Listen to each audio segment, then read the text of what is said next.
Hello friends, આજે આપણે સેવ પાડવાના સંચામાંથી ખૂબ જ સરસ એવી રેસીપી બનાવતા શીખવાના છીએ જે તમને ખૂબ જ પસંદ આવશે. તો એ માટે વિડીયોમાં એન્ડ સુધી બન્યા રહેજો. વિડીયો પસંદ આવે તો વિડીયોને લાઇક કરી ચેનલને સબસ્ક્રાઈબ જરૂરથી કરજો. ચાલો શરૂ કરીએ વિડીયો, જોઈએ રેસીપી. તો તેના માટે અહીં મેં 1 વાટકી ચોખા લીધેલા છે. અહીં મેં ખીચડિયા ચોખા લીધેલા છે. તમે કોઈ પણ ચોખાનો ઉપયોગ કરી શકો છો. અને જો વધારે માત્રામાં બનાવવા માંગતા હોય તો વધારે ચોખા પણ લઈ શકાય છે. ત્યાર પછી અહીં આપણે મિક્સર જાર લઈશું અને આ ચોખાને મિક્સર જારમાં ઉમેરી દઈએ અને તેને સરસ રીતે પીસી લઈએ. જેટલું ઝીણું પીસી શકાય એટલું ઝીણું પીસી લેવાનું છે. તો અહીં મેં ચોખાને પીસી લીધેલા છે. જુઓ, આ રીતે એકદમ લોટ જેવું થઈ જાય એટલું આપણે પીસવાનું છે. ત્યાર પછી હવે તેને ચાળી લઈએ.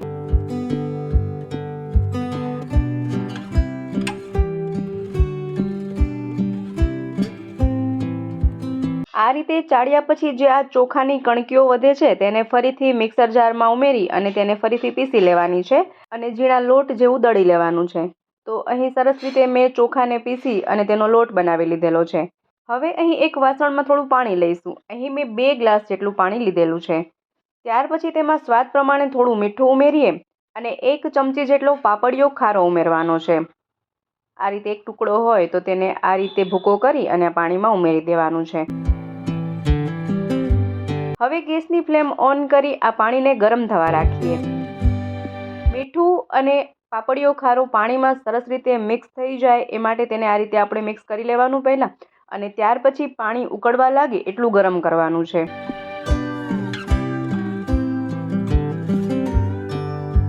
તો અહીં થોડી જ વારમાં પાણી સરસ રીતે ઉકળી ગયું છે. ત્યાર પછી ગેસની ફ્લેમ બંધ કરી દઈએ અને હવે જે આ ચોખાનો લોટ ચાળીને રાખ્યો છે તેમાં આપણે થોડું થોડું પાણી મિક્સ કરતું જવાનું છે.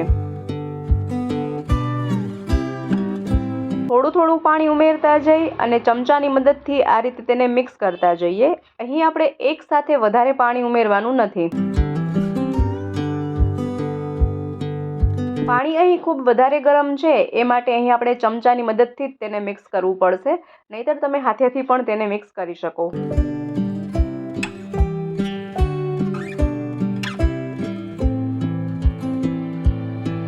જો આ રીતે થોડું થોડું પાણી જ એમાં ઉમેરતું જવાનું અને સરસ રીતે આ લોટને મિક્સ કરતું જવાનું છે.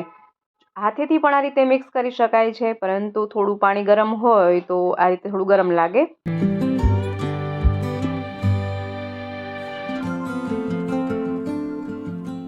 જે રીતે આપણે લોટ બાંધીએ એ રીતે આપણે તેનો લોટ બાંધી લેવાનો છે. તો અહીં મેં સરસ રીતે તેનો લોટ બાંધી લીધેલો છે. ત્યાર પછી અહીં આપણે ઢોકળિયું લઈશું અને ઢોકળિયામાં હવે જે આ મીઠા અને પાપડિયા ખારાવાળું પાણી વધ્યું છે તે પાણીને તેમાં ઉમેરી દેવાનું છે. ત્યાર પછી તેના પરની જે જાળી આવતી હોય તે રાખી દઈએ અને હવે આપણે જે આ લોટ બાંધીને રાખ્યો છે તે લોટના 2 ભાગ કરી લઈએ અને આ ઢોકળિયામાં રાખી દઈએ. ટૂંકમાં કે આ લોટને આપણે બાફી લેવાનો છે. હવે ઢોકળિયાનું ઢાંકણ બંધ કરી દઈએ અને તેને 7 થી 8 મિનિટ સુધી તેને બાફી લેવાનું છે. અહીં આપણે ગેસની ફ્લેમને મીડિયમ રાખીશું અને 7 થી 8 મિનિટ સુધી આ લોટને બફાવા દઈએ. 7 થી 8 મિનિટ થઈ જતાં તમે જોઈ શકો કે આ લોટ સરસ રીતે બફાઈ ગયો છે. ત્યાર પછી તેને ઢોકળિયામાંથી બહાર કાઢી લઈએ.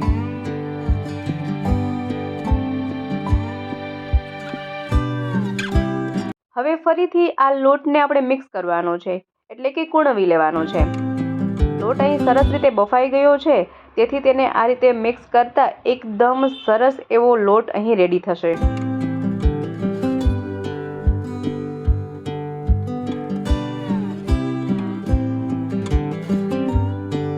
જો આ લોટ બફાવવામાં થોડો વધારે કઠણ થઈ ગયો હોય તો તેમાં થોડું થોડું પાણી પણ મિક્સ કરી શકાય અને એકદમ સરસ સોફ્ટ લોટ બાંધીને રેડી કરવાનો છે. તમે જોઈ શકો છો કે આ લોટને આપણે બાફ્યો છે તેથી તેમાંથી બધી જ ચીકાશ જતી રહી છે. આને આપણે આ રીતે મિક્સ કરતા હાથ પણ જરા પણ ગંદા થતા નથી. એકદમ કોરા જ હાથ રહે છે અને આ લોટ એકદમ સરસ ચીકાશ વગરનો થઈ ગયો છે. આ રીતે એકદમ સોફ્ટ લોટ થઈ જાય ત્યાર પછી આપણે તેના ભાગ પાડી લેવાના છે. આ રીતે 2 પાર્ટ કરી દઈએ.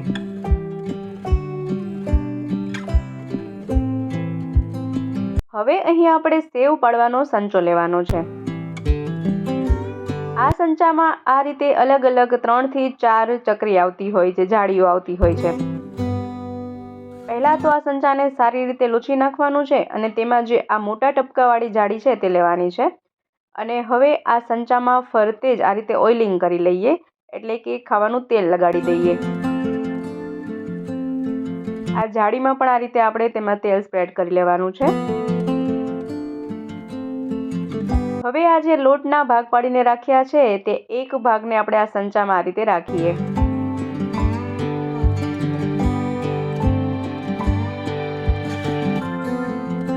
હવે સંચાના ઢાંકણમાં પણ થોડું આ રીતે ઓઇલ લગાવી દઈએ અને ઢાંકણને બંધ કરી દઈએ।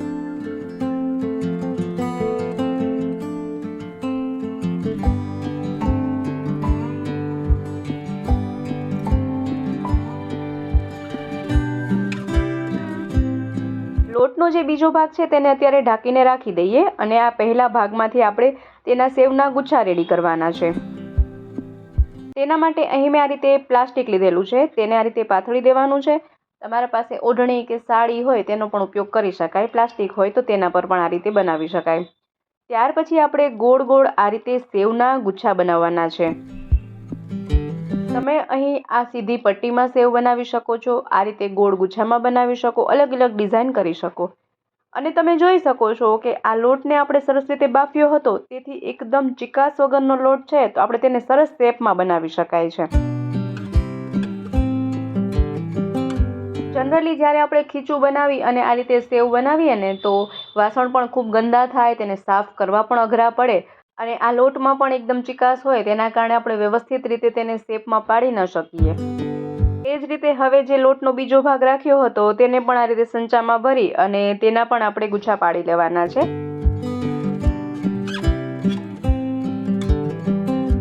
ઘણા લોકો આને ચોખાની મમરી કહેતા હોય, ઘણા લોકો તેને ફરફર કહે છે, ઘણા સેવ પણ કહે છે।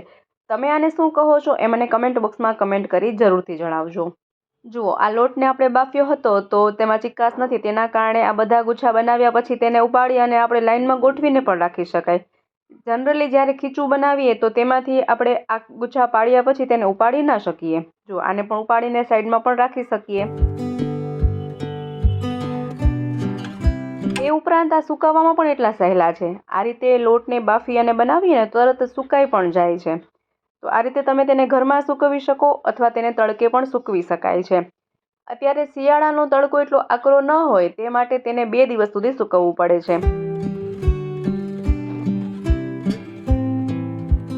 તો અહીં મેં તડકે તેને 2 દિવસ સૂકવી રાખ્યા હતા।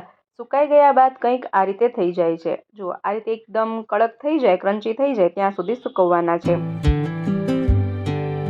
ચાલો હવે તેને એક વાસણમાં ભરી લઈએ।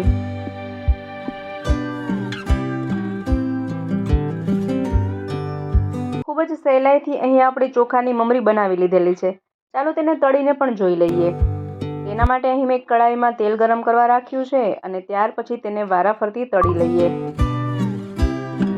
તમે જોઈ શકશો કે આપણે જ્યારે આ મમરીને તળીએ ને તો તેની સાઈઝ કરતાં તે ડબલ થઈ જાય છે।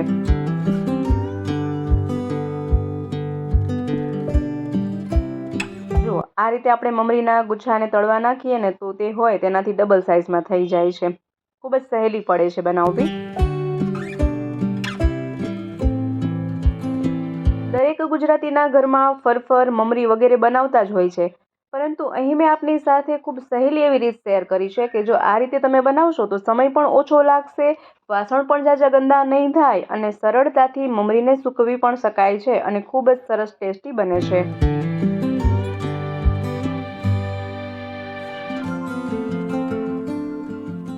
જુઓ, અહીં એકદમ ક્રન્ચી અને કરકરી આ મમરી બની છે। આ રીતે ભૂકો કરતા એકદમ ભૂકો થઈ જાય છે। જુઓ છે ને, એકદમ કરકરી બની છે।